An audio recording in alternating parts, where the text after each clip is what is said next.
আমার blood cancer হয়েছে এবং এমন একটা ব্লাড ক্যান্সার যেটা 2 লক্ষ ব্লাড ক্যান্সার রোগীর একজনের হয়, যেটার কোনো কেমোথেরাপি নেই। যখন ডাক্তার আমার মুখের সামনে বললেন যে ও আচ্ছা এই রোগের হিস্ট্রি শুনলাম, এ তো বাঁচবে না। কখনো কি এরকম মনে হয়েছে যে আমি থাকবো না, আমার সন্তানের কি হবে? আমি তখন আমার বাচ্চাটাকে দেখলাম ওখানে, যে একটা মা ছাড়া আমি পরিবারের কাছে বোঝা হয়ে যাচ্ছি কিনা, বা আমার পরিবার আমার জন্য কতটা স্ট্রাগল করবে বা কিছু। একদম বিছানার সাথে একদম লেগে গেলাম, কথা বলতে পারি না, পাশ ফিরতে পারি না। যখন আমি মৃত্যুশয্যায় একদম একদম আমি মৃত্যু মনে খুব কাছে থেকে দেখেছি। একবারে মনে যদি মারা যায় সেটাই মনে হয় ভালো, এত কষ্ট নিতে পারছি না। সবাই তো হয়তো একসময় বিরক্ত হয়ে যেতে পারে, বাট আমার হাজবেন্ড সত্যিকার অর্থে অতিরিক্ত পরিমাণ মেন্টাল ডিস্টার্বনেস এবং স্ট্রেস থেকে আমার ক্যান্সার হচ্ছে। আপু কেমন আছেন? আমি ভালো আছি, তুমি ভালো আছো? ভীষণ ভালো আছি। অ্যান্ড স্বাগতম জানাচ্ছি আপনাকে আমাদের vibe news presents the healing রুমে আসার জন্য অনেক ধন্যবাদ। এবং আজকে শুরুতেই বলে দিচ্ছি, আপনি যে সঙ্গীত শিল্পী এটা একেবারে ভুলে গিয়ে সাধারণ মানুষ হিসেবে কথা বলবো। এবং কোনো ফর্মাল কিছু না, একেবারে খুব ক্যাজুয়ালি আমরা আপনার ঘুরে দাঁড়ানোর গল্প শুনবো আজকে। শুরুতেই যেটা জানতে চাই সেটা হচ্ছে যে আমি শুনেছি আপনি ছোটোবেলায় ভীষণ চঞ্চল ছিলেন এবং দুরন্ত প্রকৃতির ছিলেন। তো সেই জায়গা থেকে গান কিভাবে এলেন এবং এই যে এত এত গান করা কিভাবে সেটা সম্ভব হলো? ছোটবেলার কথা যখন বললে তখন বলি যে খুব যে বেশি দুষ্টু ছিলাম তা না, তবে দুরন্তপনা ছিল আমার মধ্যে। আমি গাছে উঠতে পছন্দ করতাম, সাঁতার কাটতে পছন্দ করতাম। আমি জমি আর কি, খেতে ধান লাগানো, মই দেওয়া, নাঙল চাষ করা, এগুলোর সাথে সম্পৃক্ত থাকতাম। খেলাধুলা করতাম প্রচুর। পাশাপাশি গানটাও ধরে রেখেছিলাম, কারণ ফ্যামিলিতে গান ছিল। ছোটবেলা থেকে আমি গানের পরিবেশটা পেয়েছি। বড় বোনরা এবং আমার আম্মাও গাইতেন, সেখান থেকে আসলে গানটা আমি পেয়েছি। তবে ওইভাবে যে গানটাকে ভালোবাসার মতো আসলে পরবর্তীতে এসে আসলে ওটা বুঝলাম যে গানটা আমাকে দিয়ে হবে, গানটাকে তখন আঁকড়ে ধরলাম। আমি কিন্তু মানে জীবনের প্রথমবার কোনো মেয়ের কাছ থেকে শুনলাম লাঙল চাষের। হ্যাঁ হ্যাঁ, আমি কিন্তু খুব ভালো চাষি। ছোটবেলা থেকে আমার এগুলোর প্রতি খুবই একটা মানে কি থাকে না, প্রকৃতি, তারপরে গাছপালা, তোমার পশু পাখি, এগুলো নিয়ে কেমন গরুকে ঘাস কেটে দেওয়া, খড় কেটে দেওয়া, তারপরে চারা বলি আমরা, সে চারা বানিয়ে দেওয়া, তারপর গরুকে গোসল করানো, মহিষকে গোসল করানো, এগুলো মানে ছাগল টাগল, এগুলো হাঁস মুরগি তো পালতামই। মানে শুনে বোঝা যাচ্ছে যে আপনি একেবারেই মাটির মানুষ। হ্যাঁ, আসলে মাটির খুব কাছাকাছি থেকেই বড় হয়েছি। যারা আসলে এই ধরনের একটু দুরন্ত প্রকৃতির, চঞ্চল প্রকৃতির মেয়ে, তাদের প্রতি কিন্তু ছেলেদের আকর্ষণ বরাবরই ভীষণ থাকে আর কি। তো আপনি মনে পড়ে যে এরকম কতজন ছেলের মন ভেঙে গুঁড়ো গুঁড়ো করে দিয়েছে? আসলে ওইভাবে ওই জিনিসগুলো না আমাকে কখনো মানে আকর্ষণ করেনি। হয়তো অনেকে পছন্দ করেছে, বলার সাহসও পায়নি, কারণ আমার বাবা খুব প্রমিনেন্ট ছিলেন আমাদের এলাকায়, আমার ভাইরা ছিলেন বড় বড়, মানে ওইভাবে সাহস পায়নি। তবে হ্যাঁ, অনেকে চিঠি টিঠি লিখেছে। তারপরে স্কুলে যাওয়ার সময় হয়তো পাশ ফিরে একটু বললো তোমাকে আমার খুব ভালো লাগে, মানে খুব ফিস করে। না, আমি কখনোই বদার করতাম না, আমি আমার মতো করে চলতাম, না রেসপন্স করতাম না। এবং আপু, আমরা কিন্তু জানি যে আপনি এ পর্যন্ত প্রায় 500-এর বেশি চলচ্চিত্রে গান করেছেন। আপনার কি মনে আছে আপনি সর্বপ্রথম কোন সিনেমায় গান করেছিলেন এবং কত পারিশ্রমিক পেয়েছিলেন? সর্বপ্রথম প্লেব্যাক যেটা করেছিলাম এটা আনোয়ার পারভেজ ভাইয়ের একটা গান ছিল, কিন্তু সেই গানটা মানে ছিল 4-5 জন মিলে গাওয়া, মানে আমার কোনো সলো গান ছিল না বা ডুয়েট গান ছিল না। সে একটা ক্যারেক্টারের গান ছিল, তো সেটাতে আমি মনে হয় 500 টাকা পেয়েছিলাম, আমার মনে আছে। সেটা অনেক আগে, যখন আমি প্লেব্যাক শুরু করেছি মানে প্রফেশনালি, তারও 4-5 বছর আগে। তখন আমি স্টুডেন্ট সেই সময় আর কি। আর আমি তখন ঢাকাতে একবার পার্মানেন্ট থাকতাম না, মাঝে মাঝে আসতাম, প্রোগ্রাম কিছু পেলে করে তারপর আবার চলে যেতাম। তখন আমি বগুড়ায় থাকতাম, তো আমার বাড়ি তো নওগাঁ। তো যাই হোক, পরবর্তীতে 2000 সালে আমি প্রথম যেটা ব্রেক পেলাম সেটা হচ্ছে মানাম আহমেদ ভাই আমার একটা অ্যালবাম করছিলেন। সেই অ্যালবামটা নিয়ে আমরা আহমেদ ইমতিয়াজ বুলবুল ভাইয়ের ওখানে গেলাম, শ্রুতি স্টুডিওতে বসা। তো উনি গান শুনে পরে জানাবেন বললেন, তো আমরা ক্যাসেটটা দিয়ে চলে আসলাম। 2 দিন বা 3 দিন পর আমার কল আসে যে একটা মুভির জন্য নতুন শিল্পী খোঁজা হচ্ছে এবং তুমি সেখানে গাইছো। তো যাওয়ার পরে দেখলাম আমার সাথে কো আর্টিস্ট মনির খান, এবং ওই মুভিতে আমি 3টা গান করি। মনে আছে, অবশ্যই মনে আছে। মায়ের সম্মান ছবিটার নাম, আর আমি ইমতিয়াজ বুলবুল ভাই লেখা সুর, আমি আর মনির ভাই এই গানটি দিয়ে আমরা শুরু করেছিলাম। চমৎকার, চমৎকার। আপু, আমরা গানের কথা শুনছি, এবার আমি আসলে একটু 10 বছর আগের একটা ঘটনাতে ফিরে যেতে চাই। সেটা হচ্ছে যে আপনি জানতে পারেন যে আপনি ব্লাড ক্যান্সারে আক্রান্ত। তো আমরা আসলে কেউই কিন্তু ব্যাপারটা অ্যাকসেপ্ট করতে পারি না যে আমাদের ক্যান্সার হয়েছে, বা এই ধরনের কোনো কিছু, কিন্তু আমাদের মানসিকভাবে এটাকে অ্যাকসেপ্ট করতে অনেক বেশি সময় লাগে। আপনি যখন শুনলেন যে আপনার ক্যান্সার হয়েছে, সেই মুহূর্তে আপনার বিশ্বাস করতে নিশ্চয়ই কষ্ট হয়েছিল, বা আপনার অনুভূতিটা কী ছিল? আসলে আমি একটু আগে থেকে যাই, আমি আমেরিকায় গেলাম, হিউস্টনে একটা প্রোগ্রাম করতে গিয়ে আমি হঠাৎ মানে আমার শ্বাসকষ্ট হচ্ছে এবং আমি মনে হচ্ছে যে আমার মাথা ঘোরাচ্ছে। তো পরে আমি মনে করলাম যে হয়তো অন্য কোনো কিছু হতে পারে, হার্টের প্রবলেম হতে পারে, বা প্রেশার কমে গেছে। তো সেখান থেকে কোনো রকমে আমি সেবার চলে আসলাম, আর সবাই বলছে আমি ফ্যাকাশে হয়ে গেছি, মানে শরীরে ব্লাড নেই। তারপর বাংলাদেশে আসার পরে বিভিন্ন হসপিটালে বিভিন্ন ব্লাডের যারা ভালো ডাক্তার তাদেরকে দেখালাম, তো বললো যে হতে পারে এরকম ব্লাড কমে যাচ্ছে, ব্লাড দেওয়া হোক। ব্লাড দেওয়া শুরু করলাম। প্রথমে ভালোই ছিল, 15-20 দিন মানে কোনো সমস্যা হচ্ছিল না, আস্তে আস্তে হিমোগ্লোবিন কমে যাচ্ছে একদম। তারপরে যেটা হলো সেটা হচ্ছে যে প্রত্যেকটা সেল একদম 0 পয়েন্টে চলে যাচ্ছে, তো 24 ঘন্টা ব্লাড দিতে হচ্ছে। তখন আমরা এখানে আর না থেকে আমরা বামুরঘাট চলে গেলাম, থাইল্যান্ড। তো ওখানে যাওয়ার পর আমার ছোট বোন, মানে আমি খুবই যাকে স্নেহ করি, কণা, আমাদের যে বিখ্যাত শিল্পী, কণা বলল যে আপু ওই হসপিটাল খুব ভালো হবে, তুমি একবার যাও দেখে আসো। তো ওর কথায় আমরা ওখানে গেলাম। যাওয়ার পরে মানে যখন আমার বোন ম্যারো মানে টেস্ট করা হলো, বায়োপসির রেজাল্টে আসলো যে আমার ব্লাড ক্যান্সার হয়েছে, এবং এমন একটা ব্লাড ক্যান্সার যেটা 2 লক্ষ ব্লাড ক্যান্সার রোগীর একজনের হয়, যেটার কোনো কেমোথেরাপি নেই এবং আমার কোনো স্টেজ নাই। 24 ঘন্টা আমাকে ব্লাড দিয়ে রাখা হচ্ছে, আমার শরীরে ব্লাডগুলো থাকছে না, সেলগুলো ভেঙে যাচ্ছে। তো সেখানে আমরা মানে কিছুদিন থাকলাম, প্রায় 7 থেকে 10 দিনের মতো। তো যে ওখানে আমাদেরকে যেভাবে বলা হলো যে এই ট্রিটমেন্টটা অনেক ব্যয়বহুল এবং অনেক পয়সা টয়সা লাগবে, তো আমরা সেভাবে প্রস্তুতি নিয়ে গিয়েছিলাম না। আর মধ্যবিত্ত আমরা তো সেই পরিমাণে আমরা তো ধনী না যে যা চাইবে সেটাতে অ্যাফোর্ড করতে পারবো। তো আমরা শুনে আসলাম যে বললো যে তো আপনার সম্পূর্ণ ট্রিটমেন্ট হবে প্রায় 3 কোটির মতো লাগবে। তো 3 কোটি টাকা তো আমাদের জন্য, আমার জন্য আর কি, অ্যাফোর্ড করা খুবই টাফ। তখন আমি বাংলাদেশে চলে আসি। আসার পরে আমি একটা হসপিটালে এখানে ভর্তি হয়ে থাকি এবং মনে করলাম যে আমি মারাই যাচ্ছি, ট্রিটমেন্টটা ওইভাবে তো সম্ভব হচ্ছে না। আর তখন আমার হাজব্যান্ড সিঙ্গাপুরে 2টা হসপিটালে যোগাযোগ করে, ইন্ডিয়াতে কিছু হসপিটালে যোগাযোগ করে। তো সেখান থেকে একটা মানে ভালো খবর আসে যে এসএল রাহেজা থেকে ডক্টর আডভানি, উনি বললেন যে তুমি চলে আসো, আমি এটা ট্রিটমেন্ট দিতে পারবো। কিন্তু আমরা জানি যে আমরা ট্রিটমেন্ট পাবো না, যেহেতু কেমোথেরাপিও নেই বা কি হবে। তো আমরা সব কিছু ভেবে তারপরে আমাদের আর্থিক যে বিষয়গুলো আছে সেগুলো ভেবে আমরা মুম্বাই গেলাম। আর মুম্বাই তো খরচ একটু কম হবে আশা করছিলাম।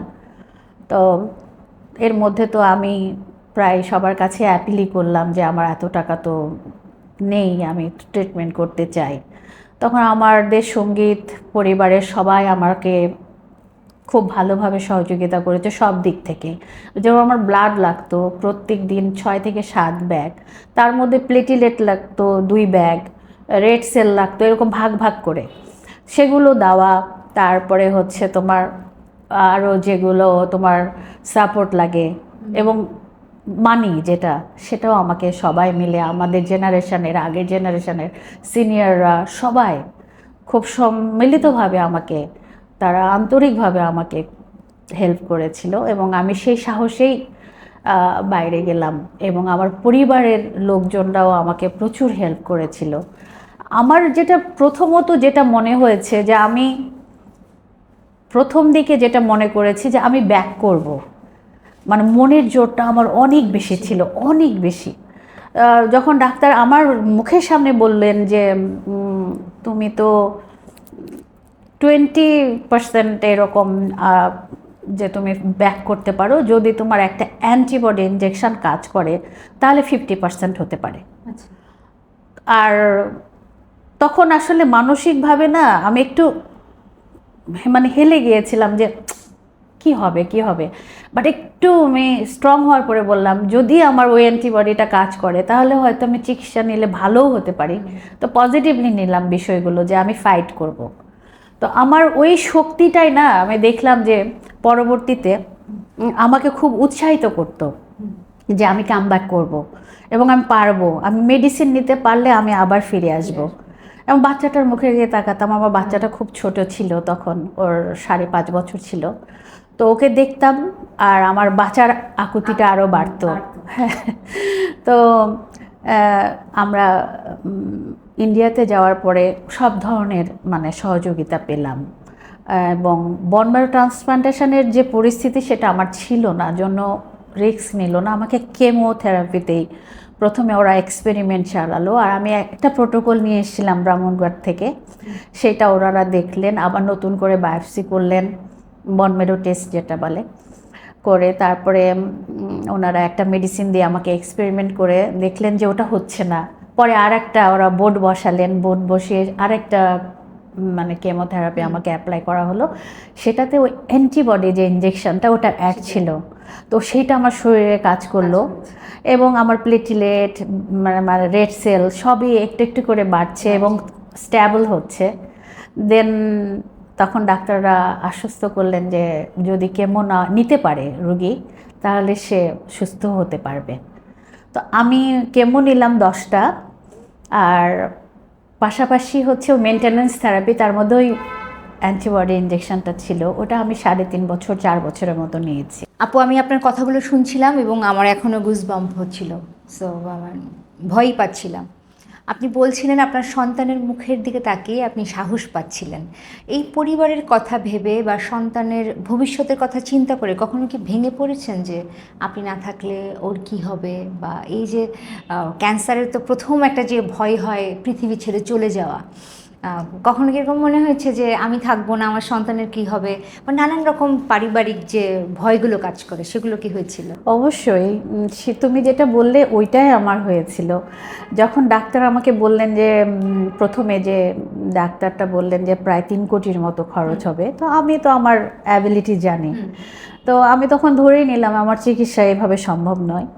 তো আমি বাংলাদেশে চলে আসলাম, আসার পর আমার মেয়েকে যখন দেখলাম তখন আমার হাজব্যান্ডের বাবা কিন্তু খুব ছোটোবেলায় ওদেরকে রেখে চলে গেছেন, ওর খুব কষ্ট করে মানুষ হয়েছে এবং এটাকে আমার শাশুড়ির কাছে অনেক গল্প শুনেছি। তো আমি তখন আমার বাচ্চাটাকে দেখলাম ওখানে, যে একটা মা ছাড়া আমার মানে শাশুড়ি মা বলেই হয়তো বাচ্চাদেরকে কষ্ট করে একটা জায়গায় নিয়ে আসতে পেরেছেন, তো মা না থাকলে ওরা হয়তো সমাজে প্রতিষ্ঠিত হতে পারতো না এখন যে পজিশনগুলোতে আছে। তো আমার মনে হলো যে আমার বাচ্চাটার ভবিষ্যৎ অন্তত পক্ষে আমাকে করে দিয়ে যেতে হবে। একটা জায়গায় যদি আমি ওকে স্ট্যাবল করে রেখে যেতে পারি তাহলে পরবর্তীতে আমি মরেও শান্তি পাবো। তো বাচ্চাটার মুখ দেখলাম এবং ওর মুখের দিকে তাকিয়ে আমার বাঁচার আসলে প্রেরণা জাগলো যে আমি বাঁচতে চাই। এবং আমি তখন বুলবুল ভাইকে বলেছিলাম, আমাকে যারা খুব বেশি করে আমাকে ওই সময় সহযোগিতা করেছিল তার মধ্যে আমির ইমতিয়াজ বুলবুল ভাই, তারপরে মুন্নি, দিনাত জাহান মুন্নি, তারপরে কবির বকুল ভাই, এরা পাশে দাঁড়ালেন। সাবিনা আপা, রুনা আপা, অ্যান্ড্রু কিশোর দা, কুমার বিশ্বজিৎ দা থেকে শুরু করে প্রত্যেকে দাঁড়ালেন এবং ওদের দাঁড়ানো দেখে আমাদের যে আত্মীয় স্বজন আছে তারাও মানে এগিয়ে আসলেন। তো আসলেই সন্তানের মুখে দিয়ে তাকিয়ে হয়তো আমি বাঁচতে চেয়েছিলাম এবং মনের জোরটা কিন্তু ওখান থেকে আমি সঞ্চয় করেছি। আপনার কলিগসরা এবং যা আত্মীয় স্বজন যখন পাশে থাকে তখন কিন্তু আসলে বাঁচার স্পৃহা এবং মনোবলটা আরও অনেক বেশি বেড়ে যায়। অবশ্যই অবশ্যই। যখন আপনি জানলেন যে এই আপনার ক্যান্সার হয়েছে এবং আমরা কিন্তু এরকম একটা মানে অসুখ বা এরকম একটা ভয়ানক রোগের কথা যখন জানতে পারি তখন কিন্তু নানান রকম আমাদের মধ্যে গিল্টি ফিলিংস কাজ করে যে আমরা পরিবারের সঙ্গে পরিবার জানতে পারবে বা আমি পরিবারের কাছে বোঝা হয়ে যাব কি না, যেহেতু আপনি তখন ম্যারিড ছিলেন। হ্যাঁ, সো এরকম কি মনে হয়েছে যে কখনো যে আমি পরিবারের কাছে বোঝা হয়ে যাচ্ছি কিনা বা আমার পরিবার আমার জন্য কতটা স্ট্রাগল করবে বা কিছু? প্রথম দিকে আমার এটা মনে হয়নি, যখন আমি খুবই বেশি অসুস্থ হয়ে গেলাম, একদম বিছানার সাথে একদম লেগে গেলাম, কথা বলতে পারি না, পাশ ফিরতে পারি না, যখন আমি মৃত্যুশয্যায় একদম একদম আমি মৃত্যু মনে খুব কাছে থেকে দেখেছি, তখন মনে হয়েছিল যে আমি এইভাবে যদি পড়ে থাকি সবাই তো হয়তো একসময় বিরক্ত হয়ে যেতে পারে। বাট আমার হাজবেন্ড সত্যিকার অর্থে একটা অসাধারণ আমি মানুষ পেয়েছি আমার জীবনসঙ্গী হিসাবে। সে এখনও পর্যন্ত মানে সেই তখন থেকে এখনও পর্যন্ত প্রায় 10 বছর হতে চলল, নিয়ম করে ডাক্তারের কাছে নিয়ে যাওয়া, পরীক্ষা নিরীক্ষা করা, কোন হসপিটালে গেলে ভালো হবে, কোথায় মেল করতে হবে, এভরিথিং সে করে। তো আমি এরকম একটা ফ্যামিলি পেয়েছি। আরেকটা কথা বলি তোমাকে, আমি যেটা পেয়েছি এটা আমার ফ্যামিলি থেকে পেয়েছি, মানে জিন থেকে পেয়েছি। আমার চাচার ছিল ক্যান্সার, আমার বাবার ব্লাড ক্যান্সার, আমার মার রেকটাম ক্যান্সার, আমি ব্লাড ক্যান্সারের রোগী। তো আমরা দেখে অভ্যস্ত। আর এটা আসলে না বলার কিছু নেই, মানুষ যে ঢেকে রাখে না, এই ঢেকে রাখাটা ঠিক না। কার ব্লেসিং যে লাগবে, কার দোয়াটা যে কখন কার কাজে লাগবে আমরা তো জানি না। তো বললে এটা তো কোনো সমস্যা না, আর এটা কোনো এমন কোনো ইয়ে না যে এটা ট্রিটমেন্ট নেই। এখন কিন্তু প্রচুর ট্রিটমেন্ট এবং ম্যাক্সিমাম সাকসেসফুল এখন। এখন হয়তো আগে হয়নি, আমার চাচা বাবাদের সময় হয়নি, কিন্তু এখন তো সাকসেসফুল না। অনেক ট্রিটমেন্ট আছে, অনেক ধরনের মেডিসিন এখন পাওয়া যায়, ওরাল এবং সব ধরনের। তো কাজে এমনও দেখেছি, আমরা একটা জায়গায় থাকতাম, সেখানে সব ক্যান্সার পেশেন্টরা থাকতো ফ্যামিলি নিয়ে, মুম্বাই একটা জায়গায়, তো একটা স্যানিটোরিয়ামে। তো সেখানে বাংলাদেশি রোগী না, শুধু বিশ্বের অনেক জায়গার রোগী এবং ইন্ডিয়ান রোগীও ছিল। এবং প্রত্যেকের মধ্যে যেটা দেখলাম, মানে বিচার করে দেখলাম যে আমরা যে কেমোগুলো দিয়েছে, আমাদের শরীরের প্রত্যেকটা লোম থেকে শুরু করে চুল নখ সবই তো উঠে যায়। বাট কিছু কিছু কেমো এখন আবিষ্কার হয়েছে যে চুল টুল পড়ে না, বরং আরও এক ভাবিকে দেখলাম কেমো দেওয়ার পর উনি আরও সুন্দর হয়ে গেছেন, মাশাল্লাহ। তো মেডিসিন তো অনেকভাবে উদ্ভাবন হয়েছে, ট্রিটমেন্ট আছে। এরকম আমার সাথে হয়েছিল, আমি যখন আমার ক্যান্সারের ট্রিটমেন্ট নিচ্ছিলাম অনেক ওষুধ, এবং তোমারটা আমি শোনার পরে খুবই অবাক হয়েছি যে আমি আসলেই তো আমি খুব দোয়া করেছি তোমার জন্য, যে আহারে একটা মিষ্টি মেয়ে, আমার ছোট বোন। আর না, আমার কাছে মনে হয়েছে আমি সবাইকে বলছিলাম এত ওষুধ খাচ্ছি দামি দামি, তারপর চেহারাটা যদি সুন্দর না হয় কেমন। না, ওই ভাবিটা খুব মানে দেখলাম যে উনি খুব কনফিডেন্টটা বেড়ে যায় না একটা মানুষ, উনি আমরা কুৎসিত হয়ে যাচ্ছি আর উনি সুন্দর হয়ে যাচ্ছেন, তো উনি আরও কনফিডেন্ট পাচ্ছেন আর কি। এটা নিঃসন্দেহে আপনার আশেপাশের মানুষ এবং আপনার পরিবারের ব্লেসিংস আমি বলবো, কারণ আপনি যেভাবে এক্সপ্লেন করলেন আপনার সঙ্গে যেটা হয়েছিল, সেই জায়গা থেকে আসলে আপনি আজকে আমার সঙ্গে এসে এখানে হেসে হেসে কথা বলছেন, আপনার গল্প আমাদের সঙ্গে শেয়ার করছেন, নিঃসন্দেহে এটা মানুষের আশীর্বাদ ছাড়া। অবশ্যই আশীর্বাদ, তুমি ভালো জানবে, কারণ তুমিও তো একটা পরিস্থিতির মধ্যে দিয়ে আজকে এখানে তুমি বসে আছো, তোমার জন্য অনেক ব্লেসিং, তোমার জন্য অনেক দোয়া। আমরা কিন্তু বলি যে বিপদে পড়লে মানুষের মানে আসল চেহারা বোঝা যায়। আপনার কি এরকম হয়েছে তখন যে আপনি যাদেরকে বন্ধু ভেবেছিলেন তারা বিপদে কেটে পড়েছে? আসলে আমার ক্ষেত্রে উল্টো হয়েছে। আমার মনে হয় যে শত্রু যারা ছিল তারাও আমার জন্য দোয়া করেছে ওই সময়টা, এবং আমি সবাইকে কাছে পেয়েছি আলহামদুলিল্লাহ। বললাম না যে আমার কনফিডেন্টটা বেড়ে গেল যখন সবাই আমার পাশে আসলো, যে আমি সুস্থ হতে পারি আর না পারি মেডিসিনটা নিতে পারবো।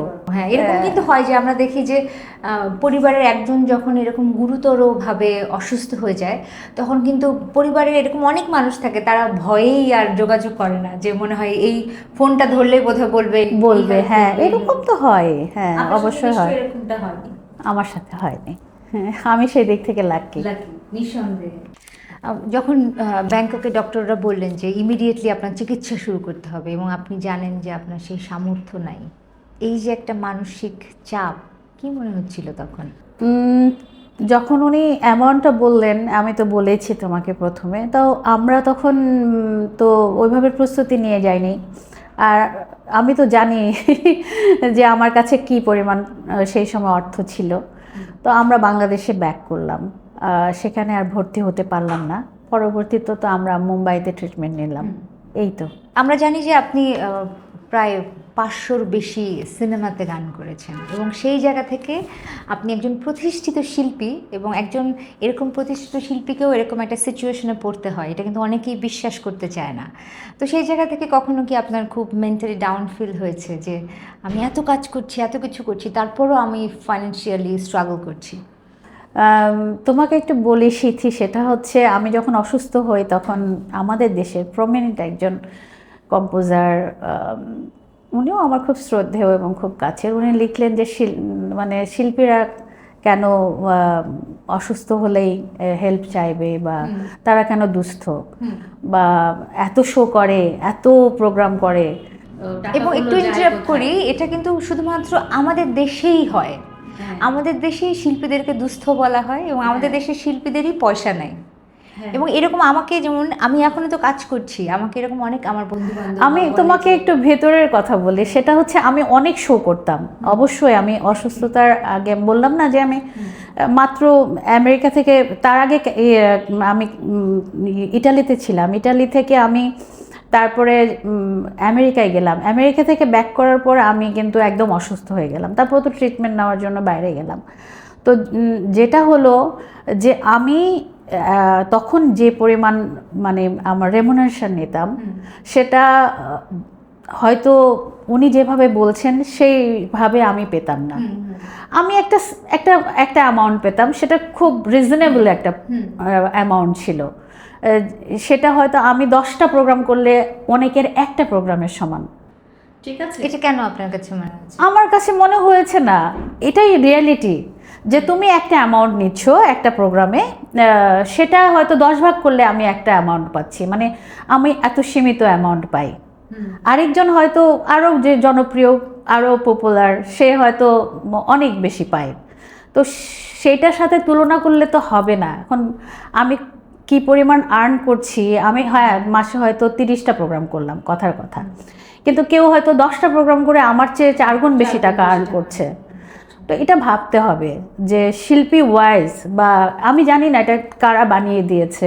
শিল্প এবং শিল্পী দুটোরই কিন্তু কদর আমাদের দেশে আমার কাছে মনে হয় অনেক বেশি কম, অনেক কম এবং খুব নিম্নমানের। হ্যাঁ, এবং মানুষের কিছু করতে গেলেই, মানে ধরো আমাকে অনেকে ফোন দেয়, এখন তো আমার স্টেজ নাই বললেই চলে। আমি অসুস্থতার পর থেকে কিন্তু শুধু রেকর্ডিং আর টেলিভিশনটুকু করছি। হ্যাঁ, আমার স্টেজ নাই বললেই চলে, কালে ভদ্রে দু একটা। তো আমার কাছে ফোন আসে কিন্তু অনেক, আমার কাছে বলে অমুক শিল্পীকে নিব, তার কত জানাবেন, অমুক শিল্পী নিব।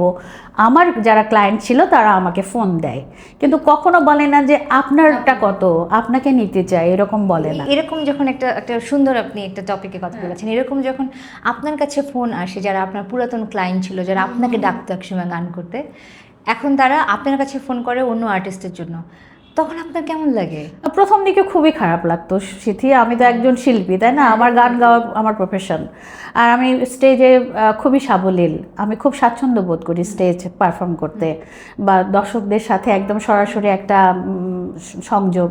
তো সেইটাকে আমি মিস করছি, আমার কষ্ট হবে না? তো আমি যখন আমার স্টেরয়েড দেওয়া হতো, আমি অনেকটা ফুলে গিয়েছিলাম, আমার ওজন প্রায় 90-এর কাছাকাছি ছিল।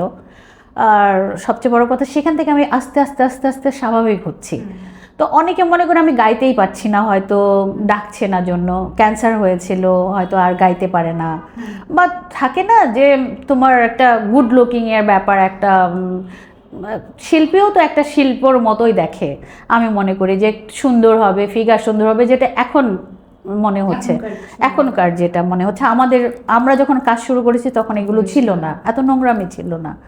তো আমাকে 10জন শিল্পীর একটা লিস্ট দেওয়া হলো, কিন্তু সেখানে আমি নাই। আমি কিন্তু প্রত্যেককে ফোন করছি, তাদের রেমুনারেশন কি, তারা মিউজিশিয়ান নিজেরা নেবে নাকি আমি ঠিক করে দেব, সাউন্ড কি হবে, গাড়ি কি হবে, সবই, কিন্তু আমি নাই সেখানে। প্রথম দিকে আমার খুবই কষ্ট লাগতো, কিন্তু এখন আর আমার কষ্ট লাগে না। আমার এটা ইউজড হয়ে গেছি। আমার কপালে যদি সেটাই থাকে, সেটা আমি মেনে নিয়েছি, বিকজ আমি তো যুদ্ধ করে এখানে আর ইয়ে করতে পারবো না, আর দরকারও নেই আমার মনে হয় যুদ্ধ করাটা। একটা বয়সও থাকে সব কিছুর। তা আমি এখন মনে করছি যে আমি সুস্থ আছি, বাচ্চাটাকে দেখছি, আমি টুকটাক কাজ করছি, সংসার করছি, আলহামদুলিল্লাহ। এই যে একটা মনোবল আসলে এই ক্যান্সার আপনাকে এই মনোবলটা দিয়েছে, তার পাশাপাশি এই যে অর্থনৈতিকভাবে যে আপনি স্ট্রাগল করলেন ওই সময়টা, আপনার কাছে কি মনে হয় এটা আপনাকে কি শেখালো জীবনে?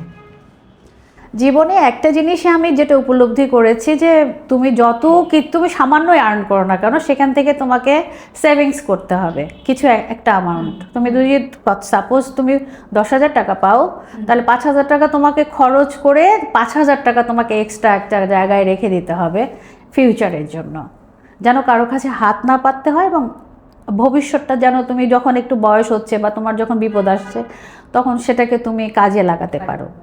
একদমই।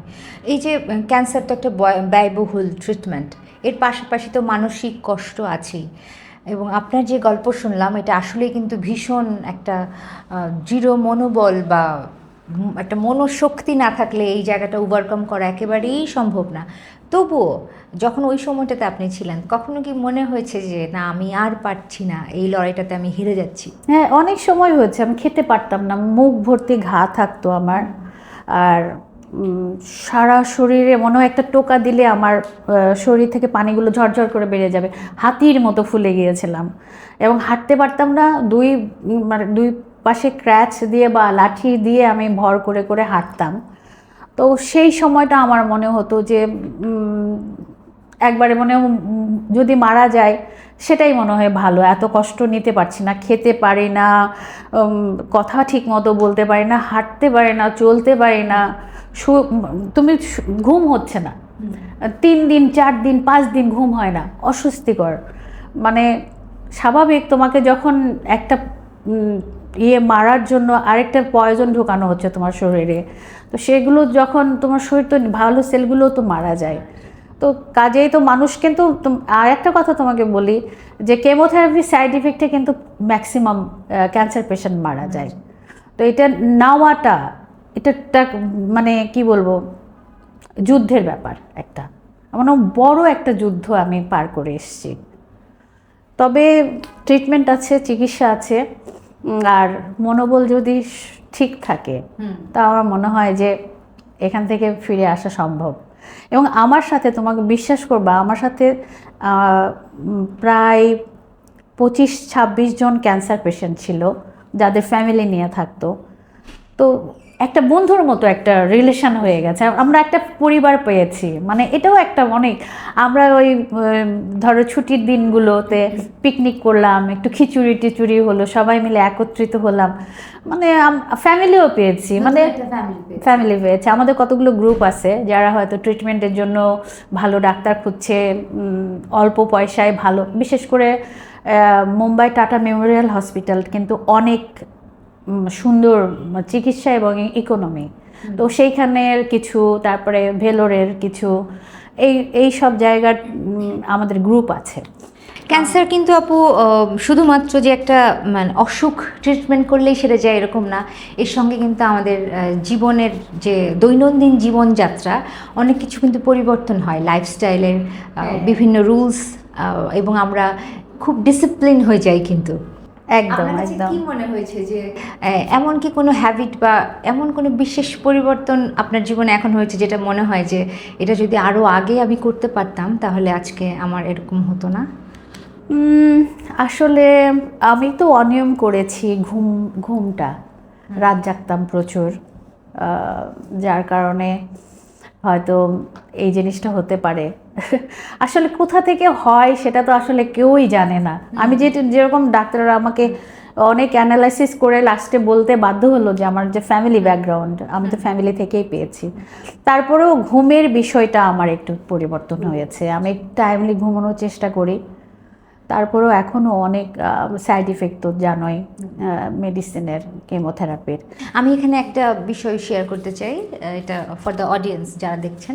সেটা হচ্ছে আমি যখন আমার ট্রিটমেন্টটা সিঙ্গাপুরে হয়েছিল, তখন আমার একজন যে কাউন্সেলিং করছিল, মেন্টাল কাউন্সেলিংয়ের জন্য যিনি ছিল, ওরা আমার ফ্যামিলিতে কারো কখনো ক্যান্সার ছিল না, আম দ্য ফার্স্ট ওয়ান। সো ওরা আমার বিগত 10 বছরের হিস্ট্রি শুনেছে, প্রায় 1-2 ঘন্টা ধরে বসে একজন কাউন্সিলর আমাকে মেন্টালি কাউন্সেলিং করার জন্য আমার 10 বছরের হিস্ট্রি শুনে ওরা পরের দিন আমাকে আবার ডাকলো, ডেকে বলল যে আমার বিগত 10 ইয়ার্সের যে স্ট্রেস ছিল, অতিরিক্ত পরিমাণ মেন্টাল ডিস্টার্বনেস এবং স্ট্রেস থেকে আমার ক্যান্সার হয়েছে। হতে পারে, হতে পারে, একদমই তাই। এবং ওই যে আমার রাতে ঘুম হতো না, ওটাও একটা কারণের মধ্যে হতে পারতো। জানি না কি কারণে হয়েছে আসলে। আর আমরা তো খাবার টাবারও খাচ্ছি খুব কি বলবো, ভেজাল, এবং এটার মধ্যে কীটনাশক দেওয়া থাকে জানো তো। আমি ছাদে কিন্তু একটা ক্যান্সার হওয়ার পরে একটা ছাদে আমি ছোট একটা সবজি বাগান করেছি, মানে ফ্রেশ সবজিগুলো পাই ওখান থেকে। ওই একটা কারণেই, কারণ আমাকে ডাক্তারকে বলেছে, তোমাকে বলেছে কিনা জানি না, যেগুলো ফলের উপরে আবরণটা খুব পাতলা থাকে এগুলো একদম ছিলে তারপরে খেতে বলেছে, আর আমাকে সবজিগুলো হাফ ডান করে খেতে বলেছে, সেদ্ধ করে। আমাকে এইভাবে বলে দেওয়া হয়েছে। আর কাউন্সিলিং তো হয়, মানে আমার একটা ডাক্তার ছিলেন, উনি এসে মোটিভেট করতেন বিভিন্ন রকমভাবে, হাসাতেন, কথা বলতেন, এই গান শোনাও। আমিও তো খুবই আস্তে আস্তে, আমাদের সাউন্ড বের হচ্ছে না, তারপরও খুব প্রশংসা, তো এগুলো করেছে আমাকে। এই যে একটা কতদিন, 10 বছর আগে ক্যান্সার হয়েছিল, বা এই পুরো জার্নিতে 2015 হচ্ছে 27শে অগস্ট জানতে পারি আমি যে আমার ব্লাড ক্যান্সার হয়েছে। এই যে এই জার্নিটা জুড়ে কিন্তু অনেক কিছুই স্যাক্রিফাইস করতে হয়েছে আপনাকে। তো কোন ব্যাপারটা আপনি এখন এসে মিস করেন, যে এই ক্যান্সার হবার জন্য এই কাজটা বা এটা আমি করতে পারছি না? এখন তোমাকে সত্যি কথাটাই বলি, গানটাকে আমি সবসময়, ওই যে বললাম না, যখন আমার বুঝবার বয়স হলো তখন আমি গানটাকে আমার মনে করলাম যে এটা আমি পারি, এটাকে আমি আঁকড়ে ধরলাম। তো গানটার জন্যই কিন্তু সেই নওগাঁ থেকে বগুড়া থেকে রাজশাহী থেকে ঢাকা, এইভাবে কিন্তু আমি এসেছি এবং বিয়ে করেছি গানটাকে যেন ঠিকমতো করতে পারি। সেই জন্য আমি আমার হাজব্যান্ডকে পছন্দ করে ওর সাথে সেভাবে বলে আমি বিয়ে করেছি যে আমাকে গানটা করতে দিতে হবে, তোমাকে সহযোগিতা করতে হবে, এবং সেও গান খুব পছন্দ করে। তো যাই হোক, তো গানটার জন্য আমি সারা জীবন যুদ্ধ করেছি, সারাটা জীবন, মানে স্ট্রাগল, সে মানে বিভৎস স্ট্রাগল লাইফ আমার। মানে একটু বলি তোমাকে, আমি ঢাকায় আসার পরে খুব অল্প টাকার একটা বাসায় ভাড়া থাকলাম, সেটা হলো নিচতলা, এবং এত অন্ধকার, জানালা ছিল না, সারাটা দিন লাইট জ্বালানো থাকতো, ছোট্ট বাসা, একটা রুম, মানে পাশে রান্নাঘর, সাথে একটা বসার জায়গা, মানে এরকম একটা বাসায় ছিলাম প্রায় অনেক দিন। এবং আমার সবসময় সর্দি লেগে থাকতো, ওইটার জন্য সাথে থাকতো, এবং কোনো ফ্লোরে কোনো কিছু রাখা যেত না, সবসময় মেঝে ভেজা থাকতো। তো এরকম একটা বাসায় থাকা, তারপরে ধরো একটা ড্রেস পরে আমি হয়তো 15-20-30টা প্রোগ্রাম করেছি, রেকর্ডিংয়েও ওটা, স্টেজেও ওইটা, কোথাও গেলেও ওইটা, এরকম। মানে আমার স্ট্রাগল লাইফটা ওরকম গেছে, এবং পাশাপাশি আমি পড়াশোনাটাও কমপ্লিট করেছি। তো যাই হোক, সংসার, পড়াশোনা, গান, তোমার গানটাকে এমনভাবে আঁকড়ে ধরলাম, এবং অনেক অপরচুনিটি পেয়েছি আমি 98 সালে দেশের বাইরে প্রথম যাই, সেটা ছিল জার্মানিতে, এবং সেনজেন ভিসা পাই। 17টা-18টা দেশ তো যাওয়াই যায়, তুমি তো জানোই, তুমি তো সারাক্ষণ যাচ্ছ। তো সেখানে যাওয়ার পরে একটা ইউনিভার্সিটিতে অ্যাপ্লাই করা হয়, এবং আমার হাজব্যান্ড আমি দুইজনেই আমরা ওখানে থাকবার সুযোগ পাই। তো এবং সব ব্যবস্থা হলো, কিন্তু আমি কাঁদতে শুরু করলাম 2-3 মাস পরে, যে আমি থাকবো না, আমি শুধু প্রোগ্রাম করে এখান থেকে সবগুলো স্টেটে প্রোগ্রাম করে আমি বাড়িতে চলে যাব, কারণ আমি তো শিল্পী হতে চাই। ভালো থাকার জন্য বাইরে থাকা একটা ঠিক আছে, একটা সুন্দর একটা ব্যবস্থা, অনেকের হয়তো স্বপ্ন থাকে, কিন্তু আমি তো স্বপ্ন দেখেছি আমি শিল্পী হব। আমি সেখানে থাকলাম না। পরে আমরা ইংল্যান্ডে গেলাম, সেখানেও আমাদেরকে প্রোগ্রাম শেষে এরকম অপরচুনিটি দেওয়া হলো, জব এবং পড়তে চাইলে পড়া। তো সেখানেও আমরা অ্যাপ্লাই করলাম না এবং থাকলাম না এই একই কারণে, এবং আমার হাজব্যান্ড সহ, যে ওরও কেরিয়ার আমি অনেকটা করেছি, কারণ ওর একটা সরকারি খুব ভালো চাকরি হয়েছিল ব্যাংকে। তো সরকারি চাকরি তো সোনার হরিণ, কিন্তু ঢাকা থাকতে হবে, ওর পোস্টিংটা ছিল রাজশাহী। তো যার কারণে ও ওখানে জয়েন করলো না শুধু আমার জন্য। তো অনেক স্যাক্রিফাইস করেছে, এরকম দেখলে তো অনেক স্যাক্রিফাইস, কিন্তু সেখানে তুমি যুদ্ধ করছি। হ্যাঁ, আমি একটা পর্যায়ে যে প্রচুর ব্যস্ত ছিলাম, অনেক কাজ করেছি, সেই দিক থেকে ঠিক আছে, কিন্তু যখন আমি অসুস্থ হয়ে গেলাম সব কিন্তু বন্ধ হয়ে গেল। এবং যখন আমি সুস্থ হচ্ছি সবাইকে কিন্তু এগিয়ে আসা উচিত, কারণ মানসিকভাবে আমাকে প্রশান্তি দেওয়ার জন্য, আমাকে সুস্থ করার জন্য আরও বেশি এগিয়ে আসা উচিত ছিল সবার। যারা মিডিয়া ওরিয়েন্টেড যারা আছে, যাদের সুযোগ ছিল, তারা আমাকে ডাকেনি, ওইভাবে আমাকে ইন্সপায়ার করেনি। এবং এখনও পর্যন্ত আমার মনে হচ্ছে যে ক্যান্সার যেন আমার জন্য একটা বাধা হয়ে গেছে এবং একটা বড় বিপর্যয় হলো আমার লাইফের। সেখান থেকে আমি আবার ফিরে তাকাবো বা উঠে দাঁড়াবো, সেইটা যেন আর হচ্ছে না। সবগুলো যেমন ক্লায়েন্ট যত ছিল আমার সব চলে গেল, চ্যানেলে যারা ছিল নতুন মুখ আসছে, আমি চিনি না কাউকে, কাকে ফোন দিব, কাকে বলবো, মিউজিক ডিরেক্টর নতুন আমি চিনি না। তো কাজের ক্ষেত্রগুলো একেবারে আমার ধস নেমে গেল আর কি, যে সেখান থেকে আমি যে আবার ফিরে আসব সেই পথটাও আমার খুবই কঠিন হয়ে যাচ্ছে। তারপরে এত কিছুর পরেও কিন্তু যে এই যে সুন্দর একটা জীবনে আপনি ফিরে এসেছেন, আপনার মেয়েকে সময় দিতে পারছেন, আপনার ফ্যামিলিকে সময় দিতে পারছেন, এটা কিন্তু একটা সৃষ্টিকর্তার কাছে বিশাল। অবশ্যই আমি আসলে খুব পজিটিভ সবসময়, যে আমি যে নিঃশ্বাসটা নিচ্ছি এখন তোমার সামনে বসে আছি, এটা তো অনেক বড় পাওয়া, তাই না? আমার তো আয়ু ছিলই না, আমি অনেক ডাক্তারকে আমি কিন্তু আপু একটা জিনিসে খুব বিশ্বাস করি, যে যখন যার সময় থাকে তখন সে সেই জায়গাটাতে থাকে। অবশ্যই আপনি 500 সিনেমাতে গান করেছেন, 500 বেশি গান করেছেন, অনেক বেশি, হ্যাঁ। তো অনেক হিট গান রয়েছে, নিঃসন্দেহে আপনার যে স্ট্রাগলটা ছিল শুরুর দিকে, সেই স্ট্রাগলটাই কিন্তু আপনাকে এই গানগুলো দিয়েছে। আজকে আপনার এতগুলো গান আমাদের মাঝখানে বেঁচে আছে, এবং আমাদের দেখা যায় এক সময় আমরা আসলে শিল্পীরা প্রস্তুত থাকি না আমাদের নিজেদের জায়গা ছাড়তে। আমাকেও কিন্তু এক সময় আমার জায়গাটা ছেড়ে দিতে হবে। অবশ্যই এবং সব কিছুর মাঝে সব কিছুর একটা টাইম ফ্রেম থাকে, এবং এই যে এত কিছুর পরে আমি আর আপনি এখানে বসে কথা বলছি, এটাই আমার কাছে মনে হয় সৃষ্টিকর্তার কাছে খুব খুব বেশি পাওয়া। অবশ্যই সবার ভালোবাসায় আমি ফিরে এসেছি, এবং আমি খুবই হ্যাপি যে আল্লাহ আমাকে ফিরিয়েছেন। সবার দোয়া ছিল, আল্লাহর রহমত ছিল। অবশ্যই আমার সন্তান একটা পর্যায়ে চলে যাচ্ছে, সেও সুপ্রতিষ্ঠিত হবে, খুব ভালো করছে, ওর নাম প্রত্যাশা। আর দেখা যাক কি করে সে ভবিষ্যতে, বাট আমি তো আশা করি সে একটা ভালো পজিশনে যাবে। হ্যাঁ, ক্যান্সার হওয়ার আগের স্বীকৃতি এবং ক্যান্সার হওয়ার পরের স্বীকৃতির যে দৃষ্টিভঙ্গির পার্থক্যটা রয়েছে, সেটা আপনার কাছে কী মনে হয়? আগে আপনি কি নিয়ে বেশি ব্যস্ত থাকতেন, এখন আপনার চিন্তাভাবনার জায়গায় সব থেকে গুরুত্বপূর্ণ কোন দিকগুলো উঠে আসে? ক্যান্সার হওয়ার আগের স্বীকৃতি খুব ব্যস্ত স্বীকৃতি ছিল, যার দম ফেলার সময় ছিল না। সে টাকা আর্ন করা, ফেম তৈরি করা, নতুন হিট দেওয়া বা দেশের বাইরে যাওয়া, এইসব নিয়ে ব্যস্ত।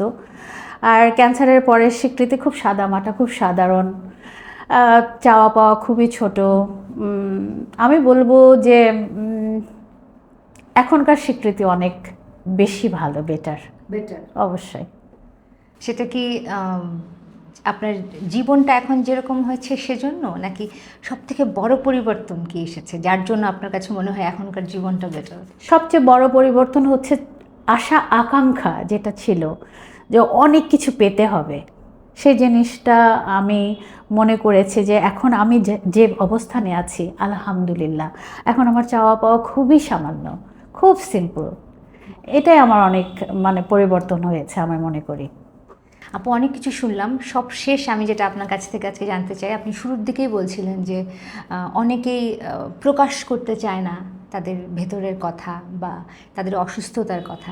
সেই জায়গা থেকে আসলে আমরা আজকে এখানে বসে কথা বলছি এবং দ্য হিলিং রুম এটাই কিন্তু সবার কাছে প্রেজেন্ট করার চেষ্টা করছে যে যারা আসলে ঘরে বসে এরকম কথা বলতে পারছে না বা নিজেদের অনুভূতিগুলো শেয়ার করতে পারছে না, একা একা বসে ভয় পাচ্ছে, স্ট্রাগল করছে।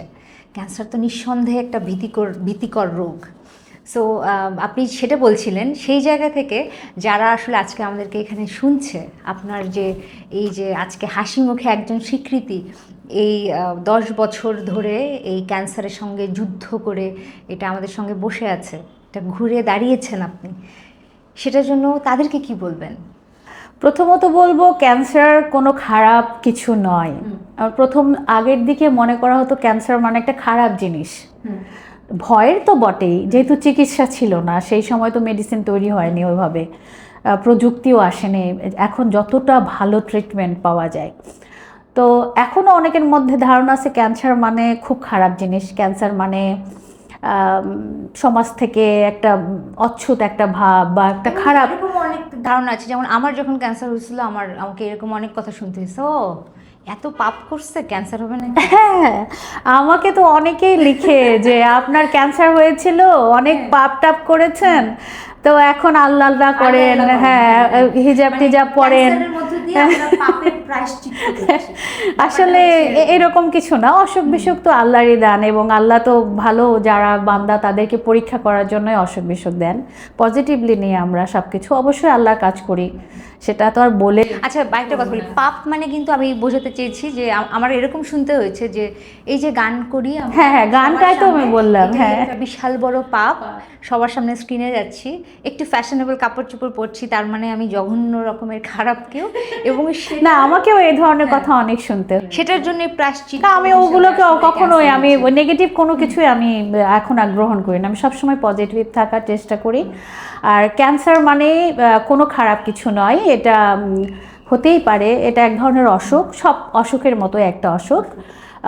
আর এটা ট্রিটমেন্ট আছে, আর মনের সাহস, মনের জোর এবং পজিটিভ যদি চিন্তাভাবনা থাকে তাহলে একটা রোগী খুব তাড়াতাড়ি সার্ভাইভ করতে পারে ট্রিটমেন্ট নেওয়ার পরে।